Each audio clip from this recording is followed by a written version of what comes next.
Thank you so much for joining us tonight for episode 4 of Jenna's Keto Life. Tonight we're making almond butter. I'm sure if you are new to keto, you're trying to figure out what kind of snacks you can have, what kind of nut butters. I love peanut butter personally, but almond butter is a lot better for keto. So if you're trying to find some almond butter that's not $10, $11, $12, $13, $14+ at the grocery store, you're probably finding it to be kind of difficult. I know that that's always been my truth for the last couple years being keto, and I decided recently to try making this at home, and it seems pretty simple. So let's try it out together and see how it turns out. The first thing we're gonna do is we're going to roast our almonds. So you need to start with raw almonds. These are from Wegmans.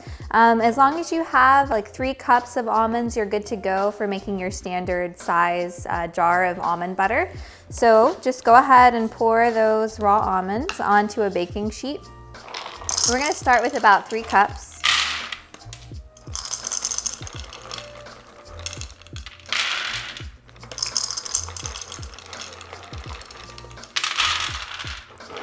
You know what? Let's go ahead and add a little bit more to that. Just kind of like even out the pan. And I am gonna make sure these are spread out pretty evenly so that they all bake evenly. And the idea here is just to get them warm. So we're going to pop them in the oven, which is already preheated at 395 for 10 minutes, and then they'll be ready to blend. So set your timer for 10 minutes so you don't over bake them, and then you're good to go. So come back to it in 10 minutes and we'll see if those look like they're baked long enough, and we'll pop them in our mixer. All right guys, so that's our timer for our 10-minute mark. Let's go ahead and pull those almonds out. Now what you're gonna do is let your almonds sit for about 10 minutes before you pop them in your mixer. You can use a Vitamix, you can use a nut butter mixer in general. There's specific tools that you can use for making nut butters as well, but I read that a blender is perfectly fine. You just need some patience, and instead of buying more products we don't need and taking up more counter space, we're just gonna use what we already have. So after you've let your almonds sit for about another 10 minutes on the counter, that's just so they don't get too hot for the blender that you're gonna use. You're just going to kind of try to carefully put them in a container. If you have a few strays, that's okay. We'll corral them later. You may be wondering if you can buy these pre-baked. It's not ideal. The reason for that is because you'd still want them to be slightly warm when you put them in the mixer, and that's going to help your blending process go a lot smoother. Also, when you buy them pre-baked, they do have preservatives in them that make the genetic makeup of the almonds a little bit less healthy. So, you know, just take the extra 20 minutes to bake and then let these cool down just slightly, because it's going to be worth it at the end of the day for your nutrition. All right, so once you have these in a container that's a little bit easier to pour into your blender, go ahead and do that. Houston is hopeful for strays, because at that point they're on the floor, and he thinks that whatever's on the floor is his territory, don't you? All right, so once you have all of those almonds in there, go ahead and just, you know, securely pop your lid on your blender or what have you. This is a Ninja. It does a pretty good job blending everything thoroughly, so I love it. And I recommend using this product or a Vitamix for your nut butter. There's lots of different options as far as how you want to blend this, and there is a spread option, but I'm gonna just do this manually to see how we go.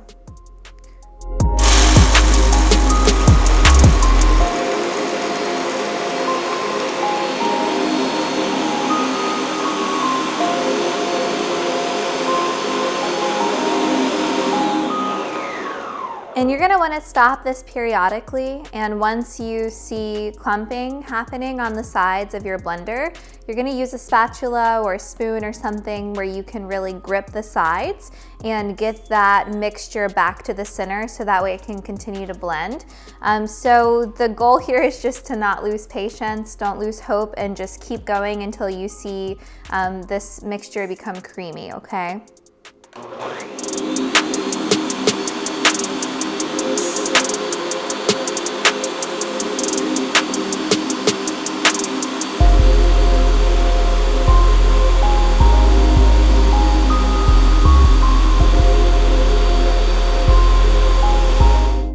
actually starting to look kind of creamy. So let's pop this lid off and see what we see. Ooh, it's steamy. This blender is working hard. So you may need a spatula, you may need a spoon. I grabbed both tools. This is definitely looking more creamy. See that? But it definitely still has some creaminess to go. So at this point, because we are getting that kind of consistency, I'm gonna just kind of scrape the edges, get all of this powder that's kind of around the top, and mix everything into the center a little bit more. Houston's being bad, guys. He's disruptive. He wants some puppy butter in his life. He's feeling like we're ignoring him. We had to take away his bone earlier because he was making a whole bunch of noise with it, which just isn't conducive for filming. So just kind of, do your best to get all of this mixture kind of more towards the center again for the rest of your blending process. But overall, I haven't had to do too much, and this blender is really kind of keeping up with me. So that's great. So the cool thing about making this at home is that you can do whatever you want to it. So, if you wanted to make this chocolate almond butter, you just add some cocoa powder to it. If you wanted to make this cinnamon almond butter, then you can do that.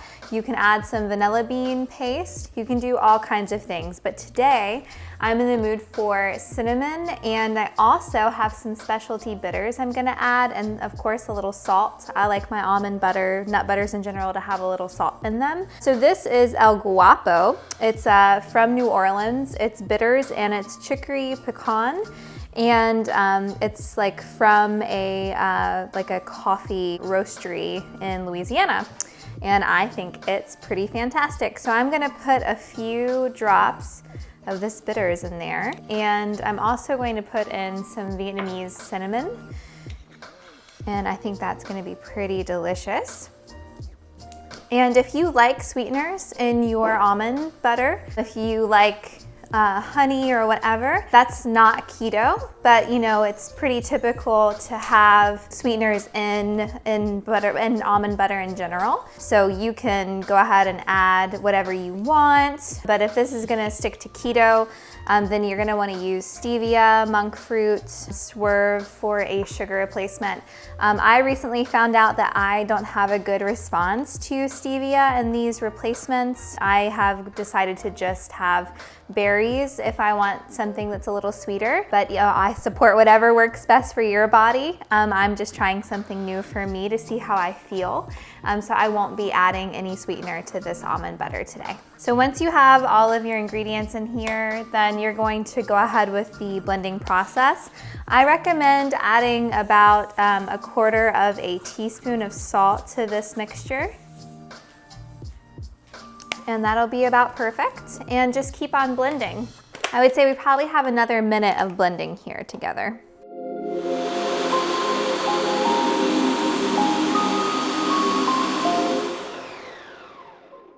All right, so once that last minute with all of your mix ends is complete, then your almond butter should be ready to go. And if you like your almond butter to have a little crunch in it, you can always add a few more almonds in here. I would recommend reserving some and then adding some in at the end if you prefer crunchy almond butter, but I actually really like it when it's nice and smooth. So I'm gonna go that route today. And you can do whatever you want as far as removing the center. I just always find that it's a little bit easier to pour everything out once the blade is not in the middle anymore. So that's what I'm gonna recommend you do. So just scrape off all of that almond butter from the center so that you aren't, wasting any of your almonds in your process. And then I recommend just kind of pouring this into whatever jar you have. This is kind of like a canning jar, So this is, pretty easy to find. They should have these kinds of jars for people who like to make homemade preserves, butters, which is obviously what we're doing today. You can find these just at any grocery store. This looks so good. It smells really good too. When it's hot, oh, so good. And I recommend this on any kind of like keto bread that you found that you like, or I usually put this in a parfait. We'll probably do an episode in the future on keto parfait. If that's something that you're interested in learning how to make, please just comment below and let me know that you're interested in learning how to make that, and we'll definitely do that together. I usually just heat up some berries, blackberries, raspberries. As you know, you can't really have a lot of fruit on keto because of the carb content and the sugar, but berries have enough fiber in them to balance out the sugar and the carbs, so they are keto approved. Specifically blackberries and raspberries though.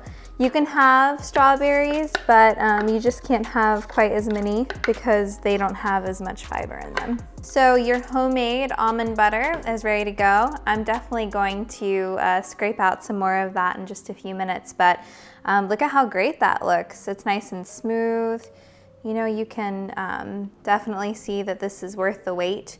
And so much better even than going to Whole Foods and getting their homemade product as well, because of the way that this is blended. You know that there's no extras in it. You know exactly what's happening because you started with raw almonds, you baked it yourself, and you put all your own ingredients in there. And it's also really nice to have some creative freedom with your almond butter and to be able to mix in whatever you like. So thank you so much for joining me for episode 4 of Jenna's Keto Life. I hope that you try making your own almond butter. Let me know what you decide to mix in. I'd love pictures, feedback, and I'd love to know how yours turns out at home. And we look forward to seeing you next time. Thanks so much. Bye.